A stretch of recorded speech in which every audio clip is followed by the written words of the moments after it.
Yes, katonye tubifurize igitondo cyiza, igitondo cy'umugisha kuri utwo mu masaha mu gitondo, igitondo cy'umugisha kuri utwo mu masaha yo ku gicamunsi, igitondo cy'umugisha kuri utwo mu masaha ya nimugoroba, biraza guterwa n'ukuntu ingengabihe yawe ihagaze. Hano mu Rwanda turi mu gitondo cyo ku itariki zigera rwose kuri 20 z'ukwa kane, 2025. Muri studio rero sindi jyenyine, ndi kumwe n'umuvandimwe ni Bwana Karimba Aimable. Bwana Karimba Aimable, umeze neza? Yes, Bwana Moses, igitondo cyiza, igitondo cy'umugisha ndetse n'amahirwe ku bavandimwe ba Dunia Nikote TV. Yes, birumvikana rero ni amakuru menshi cyane arebana n'umutekano, politiki na diplomasi tugiye kuba twinjiramo. By'umwihariko akaba ari amakuru akomeje kugenda aturuka rwose hano mu gihugu cy'u Burundi. Murabizi niyo dukunze kwibanda, ariko bitanavuze yuko ni n'amakuru arimo aturuka mu gihugu cy'u Rwanda, Tanzania, Congo, hose tugiye twumva nyine ari inkuru ziremereye cyane tutagomba kuzivuga nazo. Tuba tugomba kuzivuga tukagenda tubapodetinga tubabwira uko situation ihagaze. Bwana Karimba Aimable, mbere na mbere turaza kwinjira dusuhuza abadukurikira, ngira ngo wasuhuza abadukurikira kugira ngo aya makuru ya mu gitondo ashyushye gutya duhita twinjiramo abantu batari barambirwa. Yes, mbere na mbere rero ndabanza gusuhuza abakunzi bacu badukurikira bari mu gihugu cy'u Rwanda, amajyepfo, amajyaruguru, iburengerazuba, iburasirazuba bwaryo ndetse no mu mujyi wa Kigali. Ni abavandimwe bacu rwose, nibakomeze bagire amahoro n'imigisha impagarike n'ubugingo mu mitima yabo. Nongera gusuhuza abakunzi bacu badukurikira bari mu gihugu cya Uganda, twibanda cyane kuri uyu muvandimwe wacu Mutiganda Jihad rwose udahwema kutwereka urukundo umunsi ku munsi, n'umumama witwa Muhongerwa ujya uca mu gikari kanyandikira akambwira ati nimero yawe nayikuye muri groupe rwose, njyewe iwacu ni Kampala. Abakunzi bacu badukurikira bari Tanzania, abakunzi bacu badukurikira bari hariya rwose mu gihugu cya Congo mu bice bitandukanye, abarundi banabakurekeye tubandikira rwose bo nta kibazo. Abakunzi bacu tukiri muri Afurika y'Iburasirazuba mu bice bitandukanye byose rwose turabashuhuje. Nimugire amahoro n'imigisha bikomoka kuri Nyagasani, impagarike n'ubugingo bihorane namwe. Hanze ya Afurika y'Iburasirazuba ndahera hari Mozambique bariyo, za Djibouti bariyo, South Africa bariyo, Malawi bariyo. Ubwo nakomeje hanze ya Afurika nagiye ahitwa ku mugabane w'Uburayi, mu Bwongereza niho mbanza, nkajya mu Bufaransa, nkajya mu Budage n'abandi batandukanye, za Australia n'ahandi hatandukanye. Rwose turabashuje kandi tubifurize impagarike n'ubugingo mu mitima yanyu. Aziya muri Omani, Katari, abavandimwe bacu batandukanye rwose turabasuhuje, ndetse kandi mugire amahoro, impagarike n'ubugingo mu mitima yanyu. Leta Zunze Ubumwe za Amerika, muri leta zitandukanye, nibanda mu bice nka New York, nibanda mu bice byahariya za Miami, nibakomeze bagire amahoro n'imigisha bikomoka kuri Nyagasani. Tugiye kubasuhuza bwakira bwacye, njya mu gihugu cy'u Burundi baba bari muri Coline Munana, Coline Mujejuru, Coline Murangara, bari muri Coline Kinazi, Coline ya Tongo, bari Gitega, Bujumbura, babibereye Kirundo, hose tubahaye ikaze. Mbere na mbere Bwana Karimba Aimable, ni byinshi cyane tugiye kuba tugarukaho mu kanya gato gashize. Rwose hari abasirikare rwose bamaze kongerwa ku mupaka Uvira, ngira ngo ni amakuru arimo agenda ngira aka kanya tugiye kuba twinjiramo, abantu baraza kumenya ese abasirikare bagiye kwenda iki. Turaza kugaruka ku kibuga cy'indege Bujumbura, hari indege mu kanya gato rwose nayo imaze kuhagwa. Ni indege izanye ibikoresho ubu tuvugana biturutse South Africa. Ibikoresho bikaba ari ibikoresho biri bufashe abasirikare bari mu nkambi za gisirikare zigiye zitandukanye, ngira ngo nabyo turaza kuba tubikomozaho. Turaza kurebera hamwe inkuru ivuga ko u Rwanda rwose rwamaze kwemera inzira ingabo za SADC zaheze mu mujyi wa Goma, ngira ngo nawe nimba hari icyo ufite by'umwihariko twagikomozaho, twababwira ingingo z'ingenzi zasigaye tukinjira mu nkuru zidasanzwe. Rero turi bugarukeho Bwana Moses, ubwo ndagira ngo mu Burundi tuba tugomba gushyiramo agashinguracumu. Mu Burundi mu nkuru zidasanzwe turi bugarukeho abanyepolitike ndetse n'abakora mu nzego z'ubutasi bo rwose bakomeje gutabwa muri yombi. Ni inkuru isa naho rwose imaze kumenyerwa hano kuri no murongo, kuko buri munota buri segonda baratwandikira baduhereza ama update, batubwira bati rwose abanyepolitike batavuga rumwe n'ubutegetsi bwa Evariste Ndayishimiye babamariye muri gereza. Bwana Moses, wabimenye yuko uwitwa Moise Katumbi nyuma yuko Joseph Kabila asesekaye mu mujyi wa Goma akakirwa na AFC M23, uwitwa Moise Katumbi nawe yamaze gusesekara mu mujyi wa Goma. Turaza kwikoza ku ruhande rw'icyitwa imbonerakure z'igihugu cy'u Burundi. Yego, nazo ngo zamaze gucibwamo ibyiciro bigera kuri 4 bitandukanye bitewe n'akarere ndetse n'ubwoko runaka n'umubyeyi kubyara. Ibintu birakomeye. mbere na mbere rero reka tubanze turebere hamwe inkuru idasanzwe ikomeje kugenda icicikana ku marezo sosiyo. ni inkuru dukuye ku kinyamakuru bita Bwiza cyandikira hano mu gihugu cy'u Rwanda, ariko nabonye igihe banditse, nabonye ni inkuru yanditswe ku munsi w'ejo, ariko bibaye ngombwa kugira ngo tuyigarukeho by'umwihariko kugira ngo mumenye ese bimeze biti. ni ukuvuga ngo u Rwanda rwemereye ingabo za SADC zaheze i Goma, ngira ngo ni igihe kirekire gishize SADC isaba inzira ndetse ikanasaba inshuro nyinshi yuko ishobora gukoresha ikibuga cy'indege cya Goma, ariko M23 ikagoma ibyanga, ikavuga yuko ishobora gushaka ahandi hantu inzira kubaho kugira ngo icana ku kibuga cy'indege cya Goma cyangwa se indege by'umwihariko za biriya bihugu zibe zahagwa. ni ukuvuga ngo rero u Rwanda rwemereye ingabo z'umuryango w'abibumbye SADC zoherejwe mu ntara Kivu y'Amajyaruguru kurwanya umutwe wa M23 kuzaca ku butaka bwarwo zitaha. ni mu Kuboza rero mu mwaka w'ibihumbi 2023 nibwo SADC rwose yohereje ingabo zabo Kinshasa mu buryo bwo kuza gufasha leta ya Kinshasa kugira ngo zibahe umusada by'umwihariko ku ntambara bahanganyemo n'umutwe M23, ngira ngo Bwana Karimba Aimable iki gihe urakibuka neza. kuva rero mu mpera za Mutarama uyu mwaka ziriya ngabo zari ziri mu butumwa bwiswe Samidias, ngira ngo burabyibuka mu gihe cyaba bitwa ba Mwambisi Diakopo, nibo bari bayoboye ingabo za Samidias. izi ngabo rero zaheze mu mujyi wa Goma ndetse no mu gace ka Mubambiro, ubu tuvugana rwose niho ibirindiro byazo biherereye, nyuma y'ihuriro ry'ingabo za leta zirimo gutsindwa bikomeye n'umutwe wa M23. M23 rero iheruka gusaba ingabo za SADC cyangwa se izi ngabo za Samidias zigoma kuhava mu maguru mashya. ibi byari byakozwe nyuma yo kubashinza kugira uruhare mu bitero by'umwihariko bikomeje kugabwa n'ingabo za leta Kinshasa mu mujyi wa Goma kugera tariki ya 11, kugira ngo abo bantu murabyibuka yuko ibyo bintu twagiye tubigarukaho. izi ngabo rero zishinzwa kugira uruhare mu bitero mu gihe umuryango wa SADC wamaze gusesa ubutumwa za rezimo bivugwa yuko zitangukira kurwana ku ruhande rwa leta ya Kinshasa.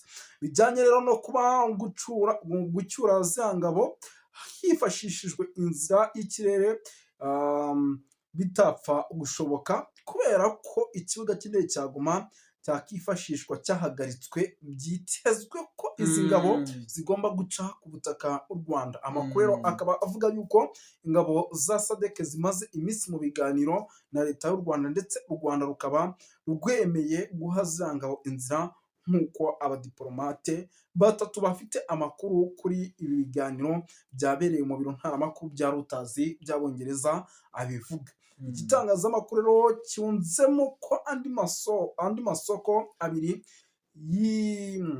reka turebe amasoko, ndabona ari andi masoko, urabona ni amasoko, kereka nimba banditse nabi. andi masoko ni abiri. amasoko okay, urakoze cyane kumusora.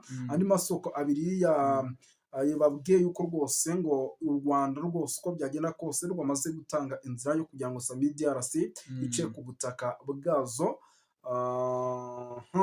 n'intwaro zabo zose bagomba kuzambukana. yes, birumvikana rero ni byinshi cyane bikomeje kugenda bitangazwa, ngira ngo Bwana Karimba Aimable watwinjiza mu gihugu cy'u Burundi ukatubwira ibyabo baturage rwose numvishe barimo baragira gutya bakaba bahura n'akaga gakomeye cyane.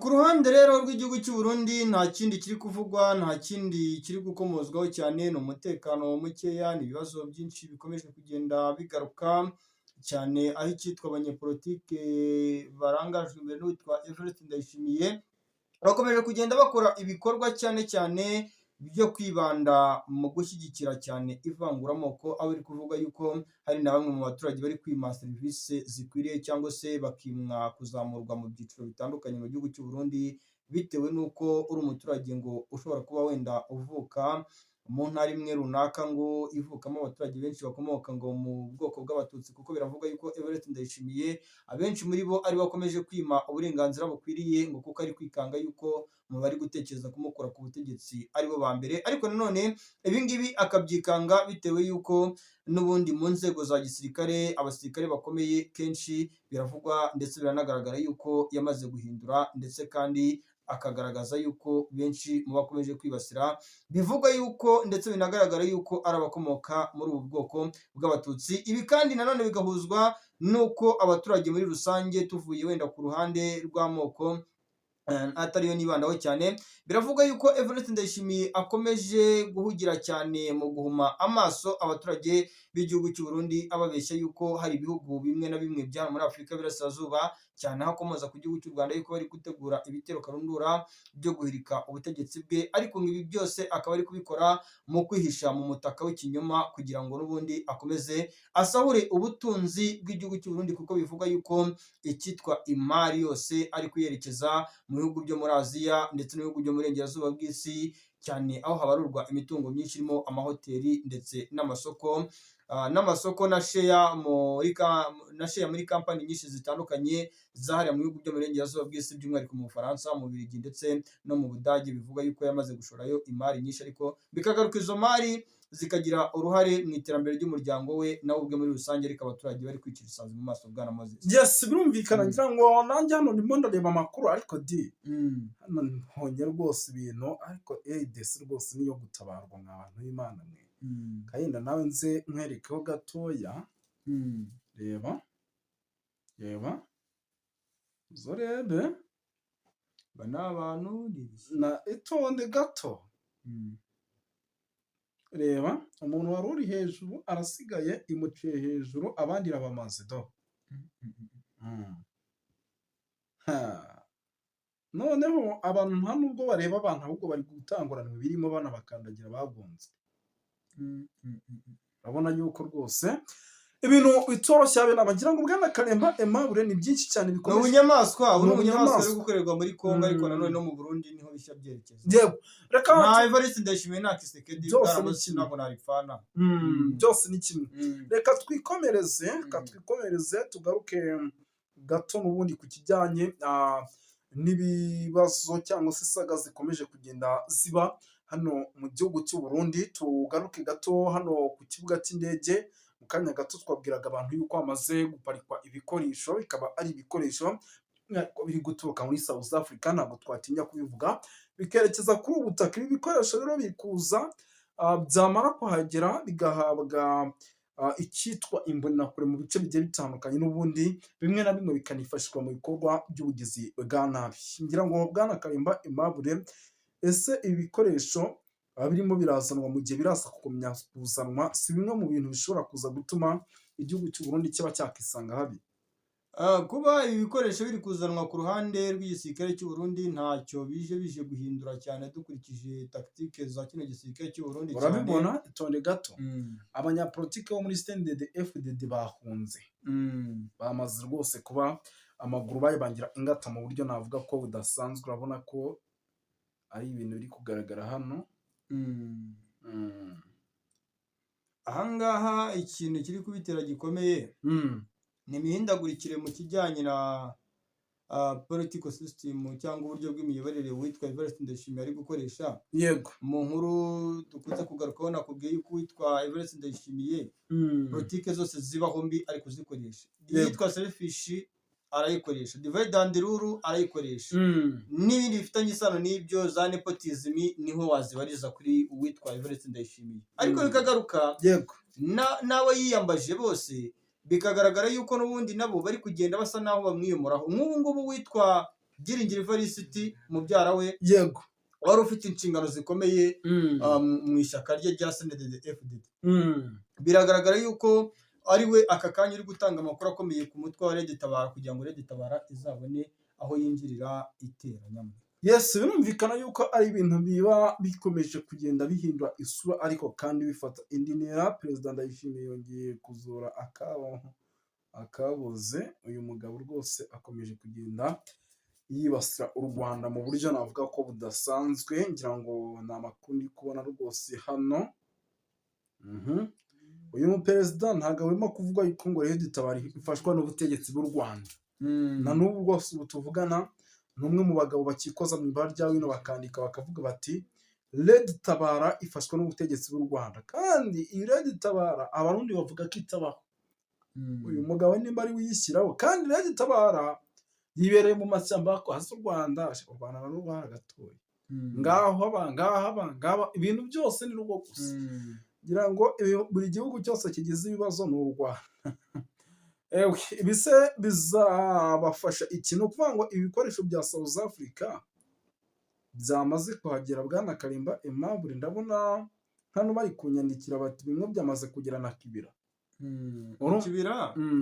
Mu Kibira buriya kuhagera n'ubundi ni ukubigemurira Red Tabara, kuko tuhora tubyumva inkuba zirakubita buri munsi. Nk'ubu ku munsi w'ejo mu masaha ya nijoro hafi saa 4 twumvise ngo hari abasirikare muri ya kampani y'abasirikare y'abakomando b'abarundi boherejwe, ariko bikavuga yuko ari FDLR. Biravugwa yuko nibuza abarenga 103 bahasize ubuzima. Birumvikana nyine ibyo byose ni bimwe ubona bishobora kuza kugomeza guteza ikibazo gikomeye cyane, by'umwihariko hano mu gihe ariko muri CNDD-FDD we muri rukomeje kwaka icyitwa ivumbi rwose, nyamuneka rikomeje gutumuka ku rwego rwo hejuru. Bari kwitana ba mwana, umwe araza akabwira mugenzi we ati urimo urampiga, n'undi akabwira mugenzi we ati urimo urampiga. Nyine urabona ko situation ihatari, naho isaha ku isaha ibintu bishobora kuza guhindura isura. Tunagera tunagana ku musozo, ibya Joseph Kabila Kabanga na Moise Katumbi bimeze biti? Ku ruhande rwa Joseph Kabila rero na Moise Katumbi, ibi bintu Bwana Moses tugiye kubyinjiramo twabisesengura isaha. Ni Moise Katumbi wari watsinze amatora aza kugira gutya, ariko yamburwa icyitwa uburenganzira bwe cyangwa se inshingano ze zihabwa Tshisekedi Chilombo ku ruhare rukomeye rw'umugabo witwa Colonel Nanga, waje no kubyemera cyane avuga yuko Moise Katumbi ariwe watsinze amatora. Igikomeye cyane rero uyu Moise Katumbi ajeje gukora nta kindi ni ukwihorera aciye mu cyitwa AFC M23 cyane, abereka ububi bw'uwitwa Antoine Félix Tshisekedi Chilombo n'abanyepolitike bagenzi be, n'ubundi kugira ngo abone buryo kinibuza yatanga inzira nziza n'umusanzu ukomeye cyane byari mu bitekerezo bya politike no mu bushobozi mu bifatika, kugira ngo nibuza arebe yuko AFC M23 yazamuhorera igakoraho n'umuperezida Antoine Félix Tshisekedi Chilombo. Ari nacyo cyagenzaga Joseph Kabila Kabanga rwose, wavuze yuko yiyemeje gutanga igitambo cyose gishoboka yanabipfira agafasha AFC M23. Bwana Moses. Yes, no kuvuga ngo rero Bwana Karimba Aimable, ngira ngo sinzi nimba n'abankuniganye ijambo dushatse twasubikira ahangaha abantu bagakurikira amakuru, noneho tukajya kubategura andi mu kanya kari imbere, naho tukaza kuba tuyabagezaho 5 kuri 5. Yes, reka mushimire, urakoze cyane. Yego urakoze cyane Moses.